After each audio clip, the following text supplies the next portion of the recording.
어쩔 수 없는 압도적 정통경제방송 박근영의 데일리 힌트 시간입니다. 반갑습니다. 8월 27일 화요일 방송입니다.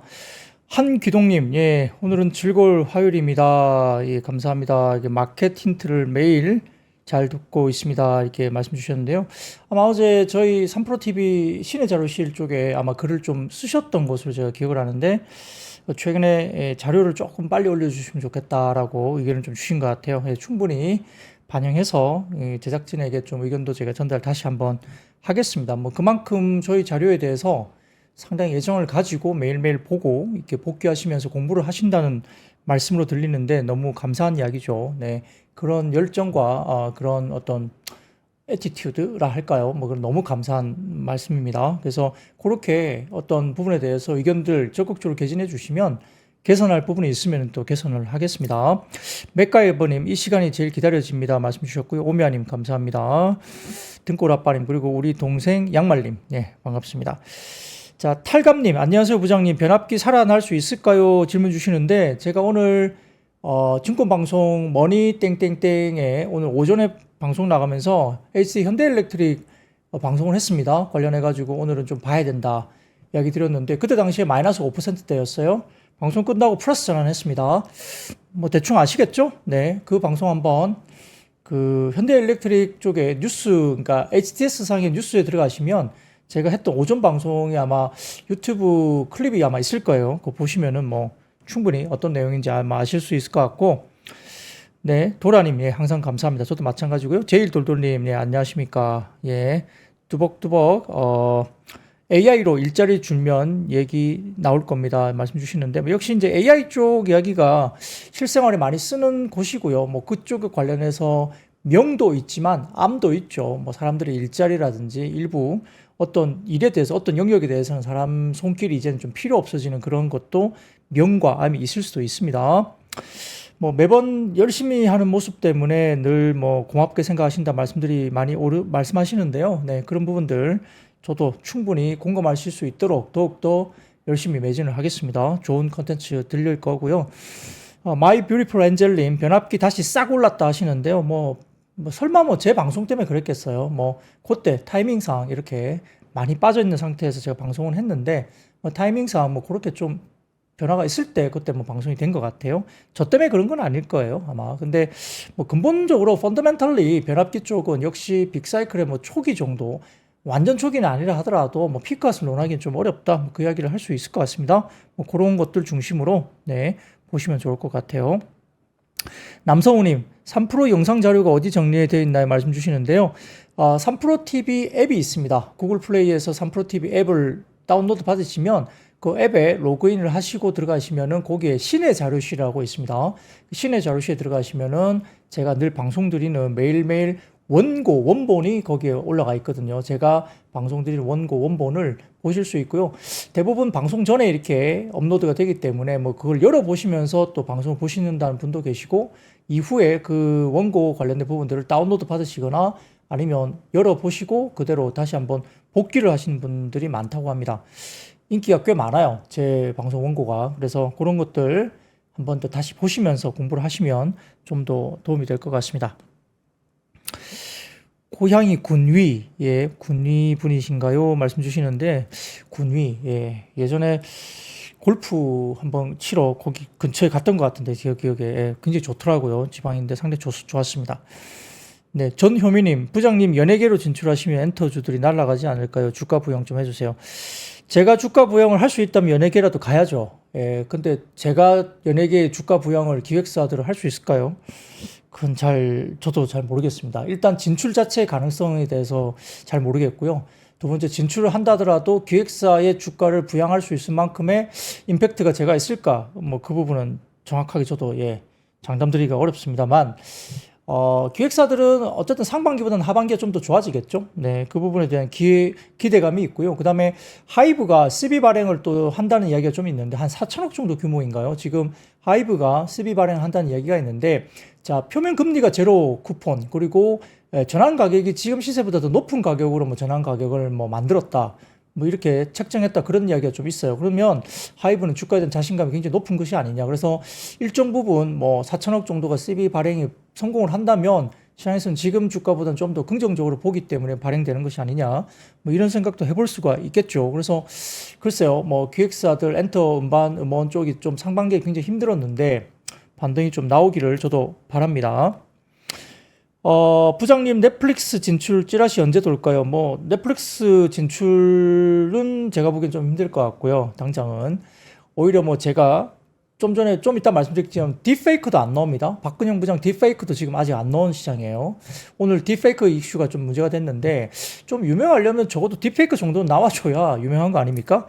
그래야 뭐 넷플릭스 가고 어쩌고 하죠. 뭐 기획사는 둘째 치고요. 그래서 일단 그런 부분들은 예, 아직은 금시초문이고 예, 가능성에 대해서 뭐 그게 그렇게 뭐 거의 없다. 예, 그렇게 보입니다. 그리고 제가 뭐 연예인 할 일이 뭐가 있겠습니까? 근데 이제 경제 관련된 뭐가 있으면 뭔가 나갈 수는 있겠죠. 뭐 그러면 제가 뭐 컨텐츠를 가지고 나갈 수는 있겠습니다.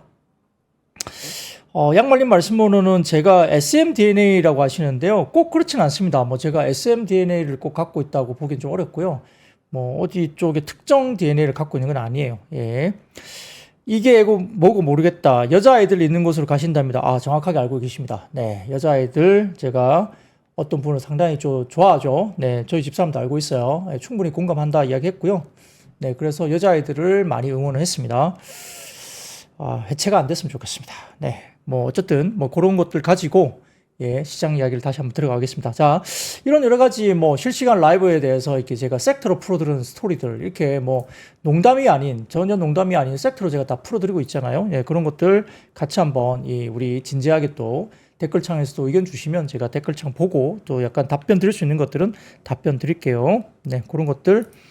예, 림님, 예, 진지하게 답변해 주시니까 재밌다고. 예, 재밌죠. 예, 충분히 예, 제가 답변할 수 있어요. 다 주식으로 풀어서 말씀드릴 수 있습니다. 양말님 알고 계시네요. 미연, 예, 미연 화이팅. 네, 좋습니다. 그러면 시장 이야기를 좀 넘어갈게요. 코스피는 1.7포인트 하락 출발 보였습니다. 장 초반 반도체와 2차전지 하락 출발한 가운데 원격 진료와 마리화나 관련주, 조선해운, 조선기자재와 강관, 그리고 의료 AI, 온라인 교육과 피팅 밸브, 종합상사 등의 강세 출발을 보였는데요. 잭슨홀 미팅 이후에 반짝 환호했던 미국 주식시장은 엔비디아 실적에 대한 경계감에 반도체 업종이 하락했습니다. 전일 엔비디아는 2.3% 하락을 했고요. 필라델피아 반도체 지수도 2.5% 하락세를 보였습니다. 더군다나 이스라엘과 헤즈볼라 무력 충돌 그리고 리비아의 석유 생산 중단 이슈 때문에 러시아도 우크라이나 에너지 시설 공습 등이 있어서 지정학적 위험이 부각됐고 일부 WTI가 좀 올라가는 모습도 보이기도 했죠.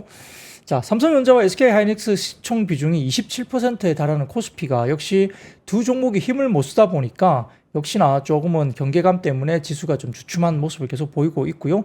그다음에 달러 약세 이슈 때문에 조선이나 자동차 쪽 관련해서 워낙 강세가 접어들면서 약간 주춤한 섹터가 조선과 자동차, 물론 반도체도 마찬가지인 것 같습니다. 그리고 일부 수출 관련해서 역시 뭐 삼양식품과 같은 일부 뭐 음식료 업종이라든지 그 다음에 화장품주 관련해서도 마찬가지고 최근에 수출 주도형 섹터들이 역시나 최근에 원화 강세, 그러니까 1320원대로 강하게 원화 강세가 이루어지면서 수출 주도형 섹터들이 다소 좀 굉장히 어려워지고 있는 모습이죠. 거기에 따라서 유틸리티라든지 일부 소비재라든지 뭐 소재 이런 쪽도 살짝 원화 강세 수혜로 돌아서는 모습. 그 수혜 업종 가운데 뭐 항공도 있었고요. 그 다음에 은행주도 원화 강세 수혜주로 거론이 되면서 최근에 조금 움직임이 있었습니다만 오늘은 은행주는 좀 빠졌습니다. 각종 지정학적 갈등에도 불구하고 국채금리, 달러 인덱스 모두 반등폭이 미미했고요. 원달러 환율 여전히 1420원대에서 움직이고 있습니다. 그래서 원화 강세 수혜 업종인 뭐 화학, 철강, 유틸리티 상승세가 나타났고요. 금리 인하 수혜로 건설과 헬스케어, 통신업종 상승했습니다. 건설업종은 글쎄요, 전방이 굉장히 좋지 않다. 그리고 최근에 시멘트 업종도 하락세를 보이면서 별로 안 좋은데 건설주는 또 52주 신고가 막 나와요. 그러니까 좀 앞뒤가 안 맞는 것 같은데 어쨌든 그렇게 밀어붙입니다. 수급은. 그래서 건설주들이 일부 튀어오른 종목들이 꽤 많습니다. GS건설, HDC, 현대산업개발 이런 종목들이 꽤 상반기에 그리고 작년 2022년도 쪽에 약간의 일부 이벤트, 사건, 사고 이런 종목 중에서 상당히 좀 좋지 않았던 사건, 사고가 있었던 종목이 오히려 52주 신고가를 가버리니까 시장이 그만큼 좀 약간 어떨 때는 좀 어렵다, 이해가 안 된다 이런 것도 좀 있어요 분명히. 근데 주가는 갑니다. 네. 그리고 정유업종 같은 경우는 지정학적 갈등으로 인해서 유가가 상승한 영향을 받았고요. 헬스케어 같은 경우는 금리 인하 긍정적인 흐름, 그리고 삼성바이오로직스가 오늘 장중 100만 원대를 돌파하는 모습까지 보이면서 황제주 등극을 장중했고요.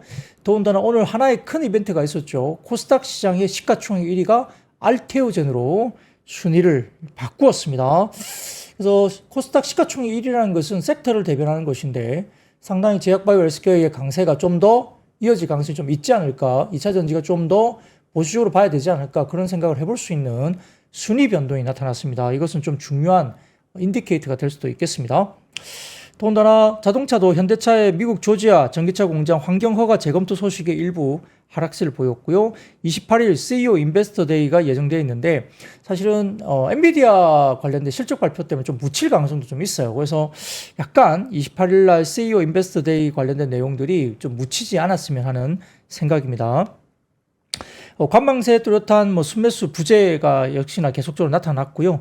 121선 저항선, 그러니까 한 코스피 기준 2,700에서 2,720, 요 정도가 이제 저항선으로 계속적으로 작용하고 있는 모습이고, 반도체, 자동차 등 주요 수출주 환율 영향과 업황 전망에 따른 경계감 때문에 약간 지지부진한 모습을 계속 보이고 있습니다. 자, 코스닥은 제약바이오 강세에도 반도체 포함 경계감 지속되면서 지수 하락을 했는데, 유럽 종량 학회라든지 유럽 핵의학 학회, 그리고 이런 이벤트가 있고요. 9월에 있죠. 그리고 임상 결과 앞두고 기대 모멘텀이 지속되고 있는 종목들이 꽤 있습니다. 그래서 역시나 금리 인하 수혜 기대감이나 학회 일정 지속되면서 알테오젠 오늘 코스닥 시가총액 1위로 올라서는 기염을 통했고, 이게 10년 만에 100배가 올랐어요. 주가가 10년 만에 100배 올랐습니다. 보시면 알 것 같고요. 삼천당 제약도 최근에 좀 부진했지만 오늘은 좀 꽤 큰 상승폭을 보이기도 했습니다. 자, 루닛은 가던트 헬스의 루닛 지분 블록딜 매각 소식에 약간 악재로 작용하면서 약세를 보였고요. 반면 딥페이크 범죄 대응에 관련주가 강세를 보이는 모습도 보였습니다. 자, 아까 말씀드렸듯이 S&P 500 나스닥 선물시장 상승하면서 오들면서 코스피의 낙폭이 일부 축소됐고요. 업종별로는 의료정밀과 보험, 증권이 약세였습니다. 반면 전기가스업과 기계, 화학이 강세였고요. 그다음에 AI 데이터 센터 구축 수혜 업종인 전력인프라주 기대감이 반감되면서 하락을 했지만, 역시 효성중공업과 LS엘렉은 조금 아쉬운 모습이 있었지만은 HT 현대일렉트릭은 상승 마감했고요. 일진전기 같은 전선주도 일단 마이너스권이 굉장히 깊게 빠졌다가 거의 보합선까지 올라오는 플러스권까지 장중 보이는 모습까지 반등세가 강하게 나왔습니다. 금융주는 차익 실현 매물 출회되면서 전일 상승을 반납했고요. 전기가스 업종은 원화 강세라든지 지금 대왕고래 주관사 결정과 같은 계속적으로 정부가 뭔가 내놓기 때문에 약간의 들썩임이 좀 있는 것 같습니다. 그래서 한국가스공사, 지역난방공사 등이 강세였고, 또한 한국전력은 전기요금 정상화 기대감 때문에 전체적으로 영향의 상승세를 맞은 것 같습니다. 자, 그리고 특징주로는 SK이노베이션이 SK-E&S 합병안 주총 통과 소식에 강세를 나타냈고요. 반면 최근에 규제당국에서 합병 난항을 겪고 있었던 두산밥켓과 두산에너빌리티 등도 합병에 대한 기대감이 SK이노베이션 영향을 좀 받은 것 같아요. 그러면서 오늘은 강세 전환했습니다. 코스닥은 업종별로 기타 서비스와 의료정밀 기계 강세였고요. 반면 일반 전기전자와 유통은 약세로 마무리되는 것 같습니다. 자, 그런 것들 전체적으로 분위기가 나오면서 상당히 조금은 다이나믹한 모습을 보였고요. 네, 전체적으로 지금 아까 남성우님께서 3% 자료가 어디에 정리되어 있는지는 또 우리 댓글창에서 다른 구독자분들이 열심히 또 설명을 많이 해주셨네요. 전체적으로 지금 이렇게 말씀을 다 주십니다. 사사랑초님, 열공부장님 짱, 네, 열심히 공부해야죠. 예, 저도 PB가요, 공부 안 하면 아무것도 못합니다. 여러분하고 똑같습니다. 그래서 공부를 하고 있다고 생각하시면 될 것 같고요. 델타잼님, 부장님이 래퍼 비오 닮았어요 말씀 주시는데, 비오가 제가 정확하게 얼굴이 안 떠오르네요. 네, 아무튼 감사합니다. 좋은 말씀이라 보고 있고요. 시모님, 역시 제가 진중하다고 말씀 주시네요. 네, 전효미님은 제가 어디에 들어가면 센터가 무조건 센터에 서야 된다 말씀하시네요. 센터, 예, 키가 좀 커야 될 텐데 제가 좀 키가 그렇게 큰 편은 아닙니다. 그래서 센터에 설 수 있는지 모르겠네요. 네, 아무튼 오늘 재밌는 댓글들이 굉장히 많네요. 예, 많습니다. 네, 아무튼 네, 제가 미연님 말씀드리니까 어떤 분이 계속 이제 예전에도 그랬고 감미연님을 말씀하시는데, 감미연님 괜히 이렇게 가만히 계신 분 이렇게 건드리지 마시고요. 제가 말씀드린 분은 감미연님이 아닙니다. 이미연님도 아닙니다. 네, 그냥 미연이에요. 저스트 미연입니다. 네, 그렇기 때문에 특히 조금 오해하지 마시면 좋겠습니다. 자, 임누비 연님 귀에 쏙쏙 들어옵니다 말씀 주시네요. 네, 호텔 크루아상님 크크크 하시는데 크루아상 먹고 싶습니다. 오늘 저녁에 저녁 식사하고 집에서 식구들하고 티타임 하면서 크루아상하고 커피 한잔 했으면 좋겠네요. 자, 그러면 서베이 하나 말씀드리겠습니다. 첫 번째 서베이인데 재밌는 거죠. CNBC에서 나온 건데요. 댈러스 연은의 재미난 서베이입니다. 자, 첫 번째 자료 좀 띄워주십시오. 띄워주시면은 여러분들은 소시지 많이 드세요? 소시지. 네.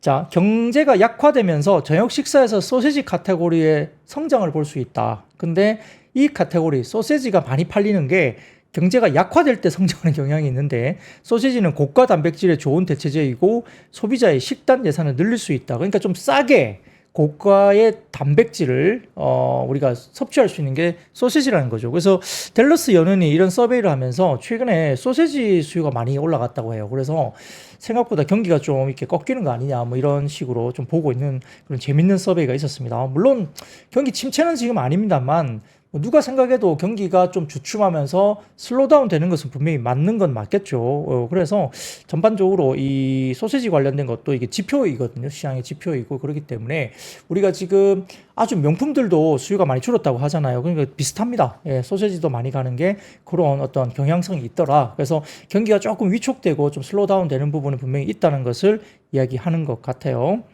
국내 소시지는 제가 주로 이게 장을 안 보기 때문에 국내는 소시지가 비쌉니까? 어떤지 모르겠는데 아무튼 물가 지표로 봤을 때 지금 해외 쪽에서는 이 소시지가 좀 많이 수요가 되면 경기가 조금 슬로우다운 되면서 약간 위축되는 경향으로 좀 보는 그런 분석 자료가 있다 정도로 지금 시장에 대한 이야기를 좀 말씀드리면 될 것 같고요. 그리고 그 다음 표를 보여주십시오. 미래에셋증권의 표인데요.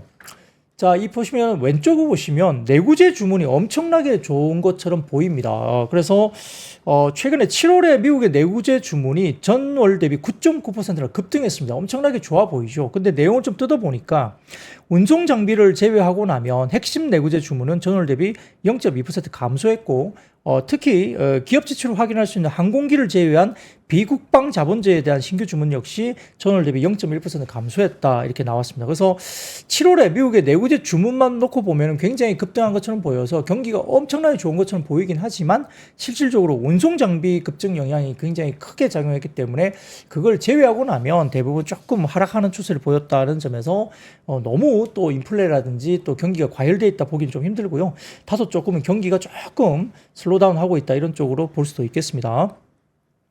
자, 그리고 그 다음 표를 보여드리면 자, 이거는 시그널랩 리서치라는 곳에서 자료를 올려주셔가지고 제가 좀 가져와 봤는데 자, 이게 뭐냐면 전체적으로 보이시는 지금 자료 가운데 위에 게 코스피고 아래쪽에 코스닥인데요. 이렇게 점선이 보이시죠? 밴드로 보이는 점선이 이렇게 구간이 보이는데 그게 전반적으로 이제 코스닥 신용 잔고에 대한 밴드입니다. 그리고 녹색으로 보이는 실선이 이제 그 잔고 관련된 현재 포지션을 보여주는 건데 자, 이게 뭐냐면 전반적으로 봤을 때 신용 비율입니다. 신용 비율. 그러니까 전체적으로 봤을 때 시가총액 대비 신용잔고 관련된 비율을 나타내는데 이 밴드상에서 움직였다는 거죠. 점선으로 보이는 밴드상에서 왔다 갔다 움직이는데 코스피 같은 경우는 전일까지 신용잔고가 9조 9,672억 원, 시가총액 대비 0.47% 정도이고요. 신용비율 밴들이 하단이 0.46%라 거의 하단에 가깝다는 겁니다. 상단은 코스피가 상단이 0.52%입니다. 그리고 코스닥 같은 경우는 신용잔고가 7조 7,199억 원, 시가총액 대비 2.05%. 아까 코스피가 0.47%라 말씀드렸죠. 굉장히 코스피는 상대적으로 낮고요. 코스닥이 2.05%로 시가총액 대비 높습니다만 신용비율 밴드가 상단이 2.37 그리고 하단이 1.96 정도입니다. 그래서 코스닥이 이 밴드 하단에서 좀 올라온 모습이 보이고 있고 코스피는 거의 밴드 하단에서 움직이고 있다는 모습입니다. 그래서 시사점은 최근에 8월 5일 날 블랙먼데이 이후에 신용잔고가 많이 빠지기도 했지만 그래도 불구하고 약간 고개를 드는 모습이 있는데 통상적으로 시가총액 대비 신용잔고 수준이 신용비율이 밴드 하단일 경우에는 신용잔고가 증가하면서 지수까지 상승하면서 동반 상승하는 경우가 많았다 이렇게 볼 수 있기 때문에 자, 그러면 신용잔고가 다소 좀 밴드 하단에 여전히 놓여 있고 시가총액 대비 밴드 하단에 있으면 신용 잔고를 늘리면서 지수를 끌어올리는 뭐 그런 시점이 또 오지 않을까 뭐 이런 생각도 해보고요. 또 전체적으로 시가총액 대비 신용 잔고 비율이 아직은 좀 낮은 국면으로 최근에 많이 이제 꺾였던 거죠. 이런 부분들이 코스피 코스닥 합산 신용 잔고가 20조를 넘어가니까 거의 고점에 왔었던 기억이 납니다. 20조 원대 중반 정도, 한 20조 한 3, 4천억 이렇게 오니까 거기부터 고점 찍고 바로 확 이제 투매가 나오는 이렇게 이슈들이 있었는데 결국은 지금은 둘 다 양시장에서 신용잔고 비율이 전체 시가총액 대비 밴드 하단에 있는데 특히 코스피는 거의 밴드 하단에 있고요. 코스닥은 밴드 하단에서 조금 올라왔지만 그래도 전체적으로 밴드 하단 쪽에서 신용잔고가 있을 때는 지수단이 신용잔고가 올라가면서 지수단을 좀 끌어올리는 모습도 있더라인 겁니다. 다만 좀 전에 보여드렸던 그 그림에서 23년 하반기 같은 경우에 이 신용잔고 비율의 하락 추세와 밴드 확장 국면이 동시에 발생했다는 점은 역시 신용 비율 역시 재차 하락세를 보였다. 이때는 굉장히 좀 안 좋았던 때예요. 그러니까 아래쪽으로 확 밀면서 오히려 신용잔고가 빠지면서 주가는 더 밀리는 그런 모습도 보였던 시점도 있기 때문에 역시 관건은 중동의 지정학적 리스크라든지 여러 가지 뭐 대외 리스크 요인이 단기간에 해소될지 여부 그리고 뭐 엔비디아 등을 포함한 기존의 주도 섹터들이 대부분 힘을 가지고 올라갈 것인가 아니면 이쪽에서 슈락이 나오면서 뭐 지수가 급격하게 빠질 것인가 이 부분이 상당히 또 중요한 변수가 되지 않을까 싶기도 합니다. 네, 그런 것들 매크로 이슈도 좀 체크를 해보시면서 한 번 더 좀 저희들 다 보시면 좋겠습니다.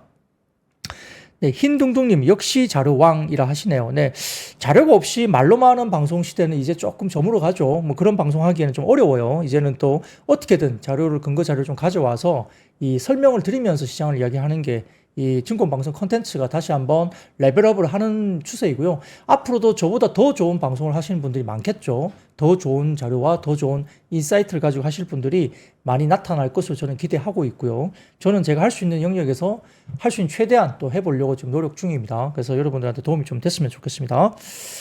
자, 그러면 섹터로 바로 넘어가겠습니다. 오늘 반도체 섹터는 다소 좀 하락세를 보였는데 엔비디아 실적에 대한 경계감이 역시 있는 것 같아요. 그래서 전망하고 있는 것에서 월가에 대한 전망치는 자, 2분기 매출을 286억 달러로 전망하고 있고 엔비디아가 앞서 예상한 280억 달러보다 높은 수준이라 볼 수 있는데 근데 글쎄요. 뭐 우리가 소위 말하는 한국에서 스트리트 컨센이라고 하죠. 뭐 그게 컨센 대비 좋게 나왔는데 스트리트 컨센보다 낮게 나와서 주가가 막 급락하고 이런 게 국내 시장에 일부 있었어요.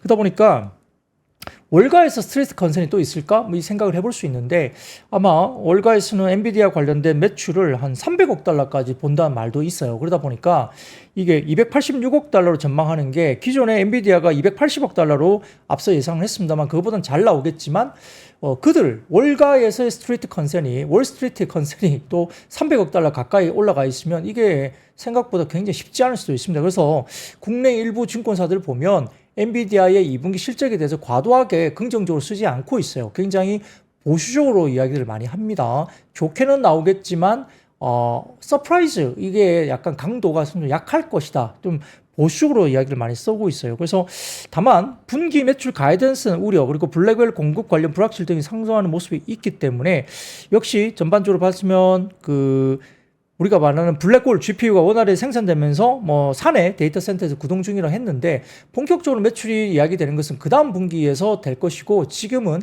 많이 그런 부분들이 연결이 좀 안 될 것이다 이야기를 많이 합니다. 그래서 의구심이 역시 있다. 그래서 어떤 이야기를 젠슨 왕이 할 것이냐에 따라 이 의구심을 풀어줄 수 있는 코멘트가 나올 것인지 이게 변수가 되겠죠. 적절하게 대응하지 못한다면 아마 엔비디아가 당일날 갑자기 급락할 수도 있어요. 제 생각은 그렇습니다. 그래서 상당히 너무 많은 기대감, 잘 나오겠지라고 그냥 막연한 기대감을 갖는 것은 상당히 좀 어렵다라고 볼 수 있죠. 자, 그 다음 사진 보여드리겠습니다. 미래에셋증권 보시면은 자, 엔비디아의 사업 부분 매출액 추이인데 여기 보시면은 굉장히 좋게 이야기는 되고 있죠. 그래서 2분기가 287억 달러 정도 되는데 3분기가 416억 달러로 3분기가 더 좋아집니다. 분위기로서는 좋아지는 게 맞는데요.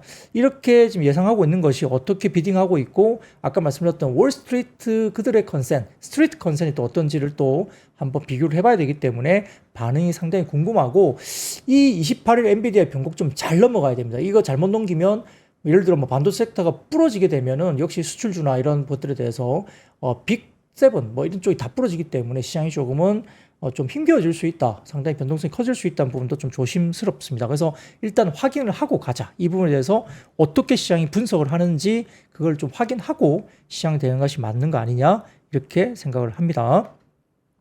맞아요. 예. RTO 카노님, 예, 눈높이가 너무 높아진 게 맞습니다. 그게 맞는 것 같아요. 그래서 좀 보시고 보자는 거고, 한투 주권에서도 반도체 산업 노트에서 엔비디아 실적 발표에 앞서서라고 해가지고 6개 분기 연속 서프라이즈가 가능할까라고 보는데요.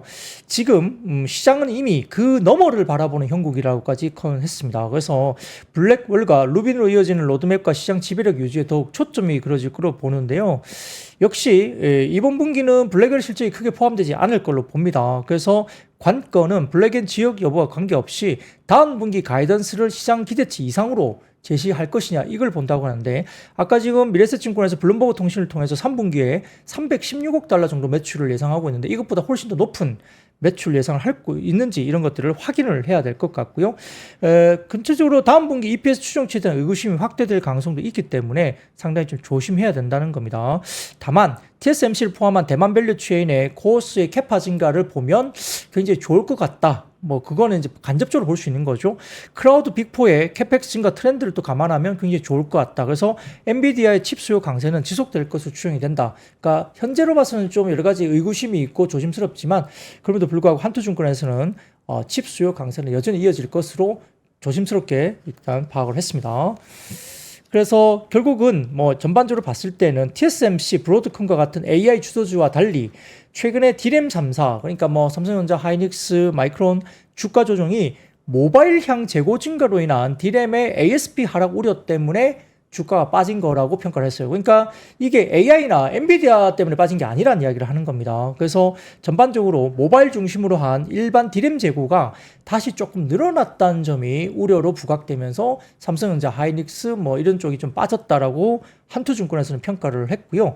마이크론이 회계분기 말 재고 축소를 위해서 모바일 중심으로 가격 인하를 주도하고 있기 때문에 이게 좀 불거지면서 역시 국내 반도체 제조사가 빠졌다라고 평가를 했습니다. 그러니까 엔비디아 때문에 빠진 게 아니라는 이야기예요. 그래서 분위기 반전을 하기 위해서는 4분기까지 디램의 ASP 상승세 지속된다는 데 대한 확신이 좀 필요한 것 같다라고 이야기를 했고요. 업황이 되게 중요하다는 이야기죠. 그래서 한투증권도 약간의 그 최근에 국내 삼성전자, 하이닉스가 빠진 이유를 엔비디아에서 찾지 않고 결국 마이크론 등 모바일 관련된 재고 관련된 부분에 대한 이슈를 실질적으로 좀 코멘트를 했다. 이렇게 보시면 될 것 같습니다. 자, 그리고 그 다음 표 보여드리면 SK증권 자료인데요. 자, 보시면은 SK증권의 25년 메모리 투자 무엇을 봐야 할까요? 라는 리포트를 쓰면서 신규 투자가 얼마나 늘어나겠습니까? 인데 HBM3E의 웨이퍼당 생산 비스는 DDR5 대비 3분의 1 정도 수준이다. 웨이퍼 잠식 효과가 상당하다라고 SK증권 평가를 했고요. 보시면 HBM 큐브당 다이수를 보는데 다이수가 엄청 증가하죠. 예. 이렇게 계속적으로 다이수가 이렇게 많이 증가하면서 상당히 뭐 캐펙스 관련된 부분에 대해서 이슈가 될 수 있습니다. 웨이퍼도 잠식 효과가 계속적으로 나타날 수 있고요. 자, 그 다음 표를 보여드리면 메모리 3사의 디램 웨이퍼 캐파 및 추이인데요. 전체 막대 그래프가 HBM과 범용 디램 쪽인데 전체 막대 그래프가 늘지는 않지만 지금 HBM이 빨간색으로 지금은 캐펙스를 잠식해가는 그런 모습을 보이죠. 그러다 보니까 범용 제품의 캐파가 굉장히 줄어들게 됩니다. 이런 부분들. 그래서 디램 내 HBM 비중도 가파른 상승세가 보이고 있고 연말 기준 디램 내에서 14%, 1회 이상 성당 공정 내에서 35%를 차지합니다. 그래서 신규 투자 확대의 계기, 그러니까 범용 제품의 신규 투자의 확대의 계기가 될 가능성이 높다라고 평가를 했고요. 그래서 25년 디램의 신규 투자는 삼성전자가 100K 이상, SK하이닉스는 70에서 80K 이상 정도로 신규 투자가 대규모로 이제 이루어질 가능성이 높다라고 평가를 했습니다. 그래서 주목해야 될 기술 변화는 디램 같은 경우는 1A가 매일 공정이고 1B와 1C로 전환 가속을 하고 있는데 낸드 같은 경우는 200단대에서 내년엔 300단대로 진입을 합니다. 그래서 공통적으로 HAR, 이게 하이 에스펙트 레이시오라 그래가지고 시각 깊이와 시각 폭의 비율 관련된 문제가 재차 부각이 될 수 있다 평가를 했고요. 이 방막의 특성을 높이기 위한 고유 전율 재료 하이-K 채용 니즈에 확대된다 이렇게 이야기됐고, 이에 따라서 ALD와 고압 어닐링 장비 시장도 동반 성장할 수밖에 없다. 이런 종목을 찾아야 되는 겁니다. 그리고 극 좋은 식각 기술이 새로운 패러다임인데 더블 스택 및 트리플 스택의 생산성 문제를 해결할 수 있는 기술로 400단대부터 본격 적용 가능한데 이와 관련해서는 필요한 장비가 칠러 장비라든지 포커스 링이라든지 고선택비 소재 등 소재 부품에도 파생적인 변화가 나타날 거다. 그래서 어떤 기업을 봐야 될까 이야기를 합니다. 그래서 전공정 장비 쪽이 가장 편안한 투자 영역으로 볼 수 있다고 하면서 투자 사이클은 보통 전공정 장비는 본격적인 투자 사이클 나타나기 전에 6개월 전부터 주가가 움직이기 때문에 그래서 지금 전공정 장비를 지금 사야 된다 이야기를 하는 거예요. 그래서 분기 실적도 바닥 확인 이후에 상승세가 나타나고 있는 모습을 확실하게 보여주면서 실적 가시성이 굉장히 높은 선호도 높은 종목으로서는 원익 IPS, 주성 엔지니어링, 유니셈, FST 이렇게 이야기를 했습니다. 그 전공정 소재 부품도 낙폭 과대이기 때문에 뭐 속도는 좀 더디지만 그래도 솔브레인이나 레이크 버티리얼즈 등도 주식을 봐야 된다라고 평가까지 했습니다. 자, 그런데 재밌는 거 하나 가져와 봤습니다. 자, 그 다음 사진 하나 띄워주세요.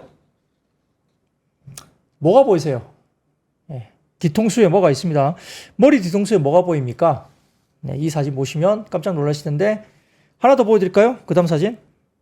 네, 머리 뒤통수가 이렇게 되어 있습니다. 자, 지금 이 선수촌이라는 곳에서 이게 사진 좀 올려주신 내용인데요. 이 중국인 것 같아요. 보니까 50 게임 있죠, 게임 50이 지금 폭발적인 인기라고 합니다. 중국에서. 그래서 이 50이 폭발적인 인기인데, 자, 뭐 왜 이렇게 하는지는 저도 잘 모르겠어요. 중국은 참 이렇게 약간 좀 우리가 좀 이해하지 못한 어떤 것도 있는데 이렇게 인기가 있다고 합니다. 머리를 이렇게 한대요. 근데 이게 왜 제가 50을 가져오느냐 하면은 PC 교체 수요에 대한 변화를 이 50 때문에 나올 수 있다는 이야기를 하는 것 같습니다. 이 제조업체들이 출하 목표를 상향 조정하고 있다고 해요. 그래서 그 다음 헤드라인을 가져오시면 디지타임즈 헤드라인인데요. 네.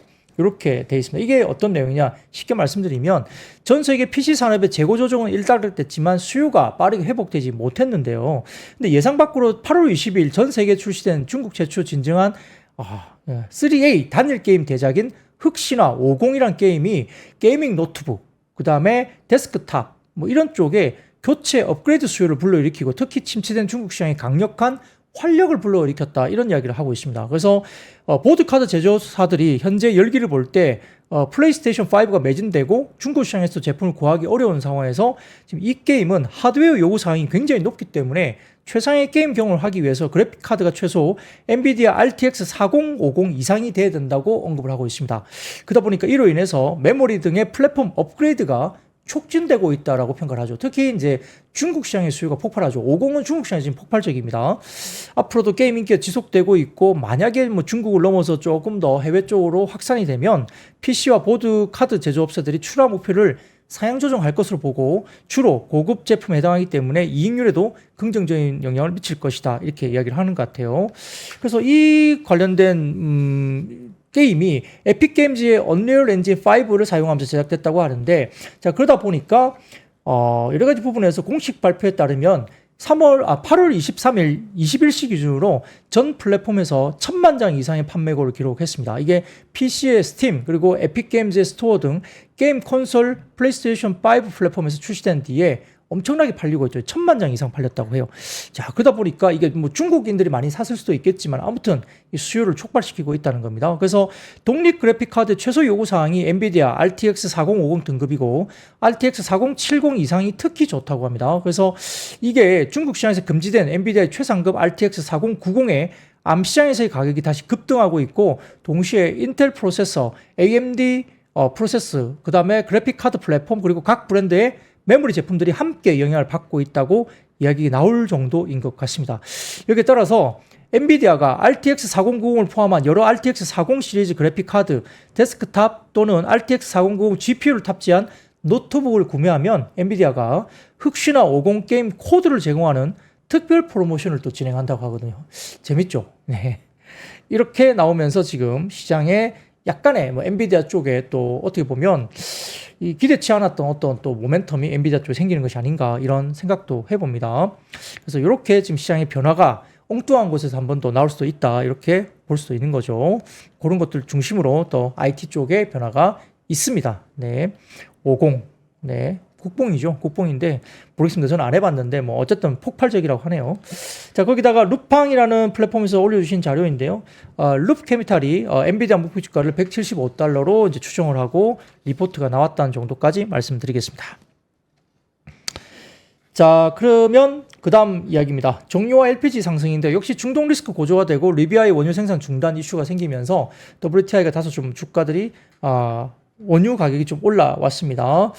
그래서 지난 주말 이스라엘과 헤즈볼라 무력 공방을 벌이는 등 뭐 긴장감이 있는 가운데 리비아의 원유 중단 생산 중단 소식이 들렸죠. 리비아 동부 정부가 모든 유저를 폐쇄하고 추가 공지가 있을 때까지 생산과 수출을 중단한다고 밝히기도 했습니다. 이 때문에 일부 뭐 관련된 정유주라든지 LPG 관련 테마주가 좀 올라왔는데, 자, 첫 번째 자료 보여드리면은 네, 정유 시설 관련된 뭐 위치인 것 같아요. 이게 미래에셋증권에서 올려주신 건데 이런 위치가 있고요. 자, 그 다음 표 보여드리면 리비아의 1일 원유 생산량입니다. 보시면은 과거에 2010년도 정도까지는 평균 이렇게 쭉 나오는데요.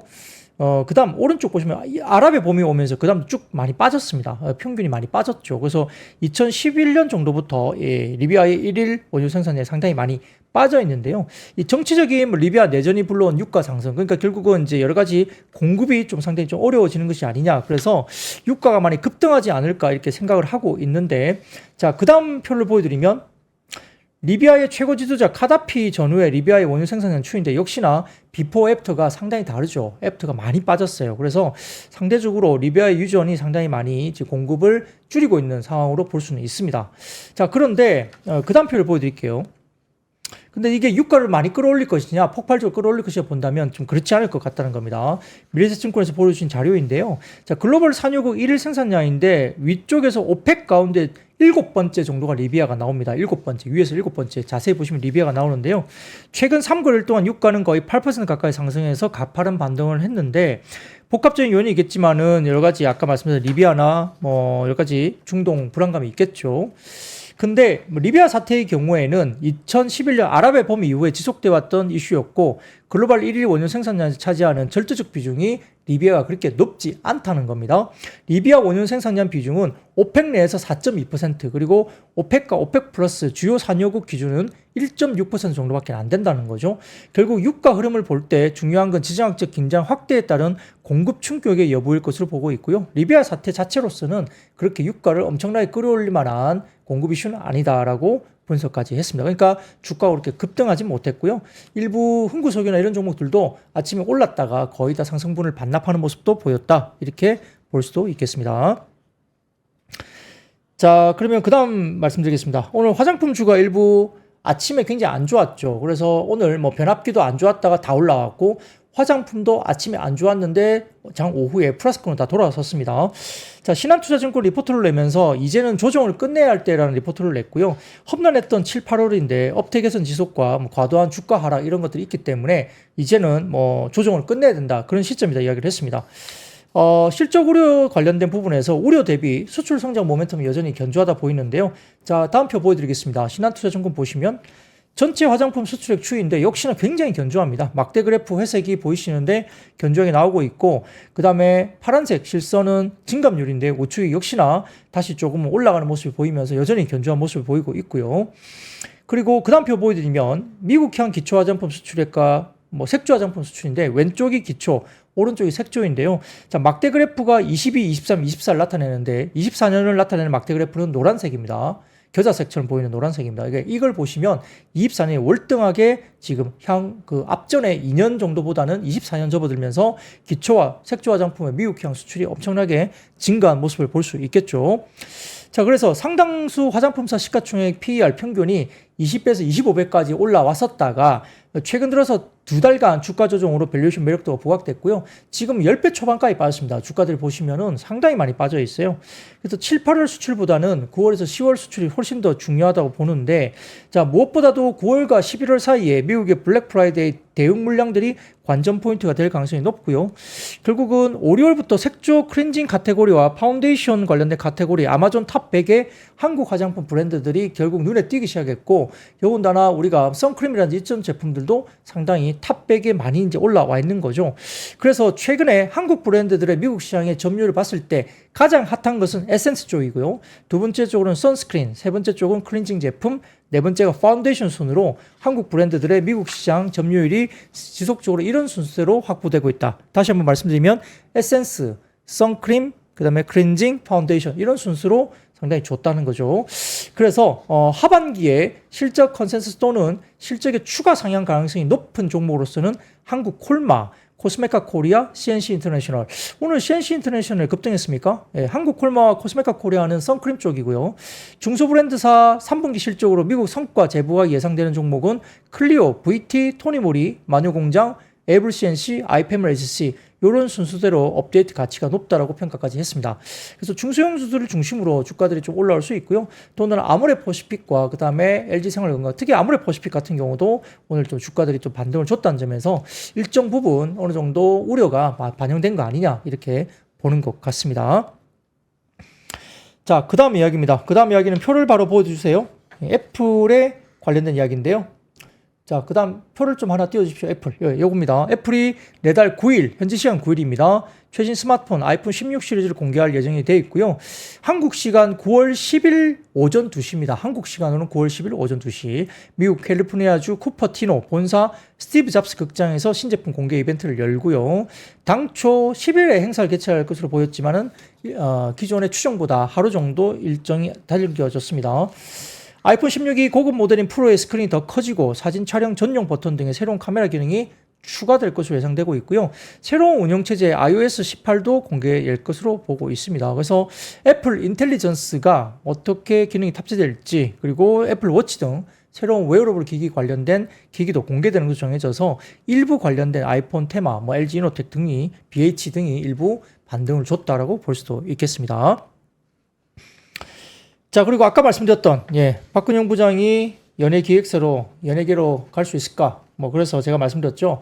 딥페이크도 안 나오는데 무슨 연예기획사로 갑니까? 적어도 딥페이크 정도는 나와야 시장에서 좀 그래도 인정해 주는 건 아니냐 이야기 드렸는데, 저는 딥페이크가 나온 게 없어요. 그러니까 가긴 좀 힘듭니다만, 아무튼 최근에 한 대학에서 여학생의 얼굴에 음란물을 합성한 딥페이크 영상물이 유포된 사건이 드러나면서 비슷한 종류의 텔레그램 대방이 또 발견되면서 다소 조금은 사회적인 무리가 되고 있죠. 그래서 오늘은 전반적으로 또 대통령이 또 나서서 관련된 이야기를 또 했습니다. 그래서 이런 부분 관련해서 강력하게 모니터링하고 신고 접수, 경찰 수사 의뢰 등의 모든 조치를 할 것이다. 이렇게 이야기를 강력하게 요구를 한 것 같아요. 그래서 당연히 이건 진짜 있어서는 안 되죠. 이런 것들이 상당히 좀 힘들고요. 또 텔레그램 관련된 만들었던 그 사람이 또 유럽 쪽에서 또 이렇게 체포되기도 했죠. 텔레그램 관련해가지고 이렇게 또 체포되고 있습니다. 일부 이런 것들에 대해서 범죄라고 생각하는 것 같아요. 유럽 쪽에, 그쪽에서도. 그래서 긴급 체포가 되기도 했는데, 아무튼 이렇게 딥페이크 이슈들은 상당히 좀 있어서는 안 될 것 같습니다. 그래서 오늘은 보안주가 그래서 주가들이 올라왔습니다. 센즈랩, 사이버원, 모니터랩, 라운시큐어, 한싹, 엑스게이트 등이 올라왔고요. 그 외에도 AI 관련된 테마, 예를 들어서 오늘 한글과 컴퓨터, 그 다음에 CU박스, 크라우드웍스, 폴라리스 AI, 이스소프트, 솔트룩스, SP소프트 등이 관련된 AI 관련주들이 올라왔고요. 그리고 결국은 딥페이크 등의 디지털 컨텐츠 위변조 여부에 신속하게 대응할 수 있는 기술 관련된 특허를 보유하고 있는 한빛소프트가 좀 시장에서 좀 부각이 됐다. 이렇게 평가까지 했습니다. 자, 그리고 짧게 말씀드리면 3개 정도 섹터인데요. 역시 오늘 29일 날 전국 보건의료노조 총파업 예정 소식 때문에 의료 대란 우려가 지속되면서 원격 진료주가 일부 좀 주가들이 상승적으로 반영을 했고요. 그다음에 교육부가 100조 원 규모의 내년 예산안 편성 소식 등의 일부 관련주들이 올라왔는데, 역시 오늘은 온라인 교육주가 역시 영향을 많이 받았습니다. 그래서 정부가 의대 교육 여건 개선 지원을 위해서 내년에만 총 4,877억 원 지원한다는 이야기 때문에 역시 오늘은 온라인 교육주들이 꽤 주가들이 움직였고요. 마지막으로 미국의 웨스팅하우스가 체코 정부의 한수원 원전 사업 수주 항의를 했다는 소식에 원전주가 일부 하락을 했는데요.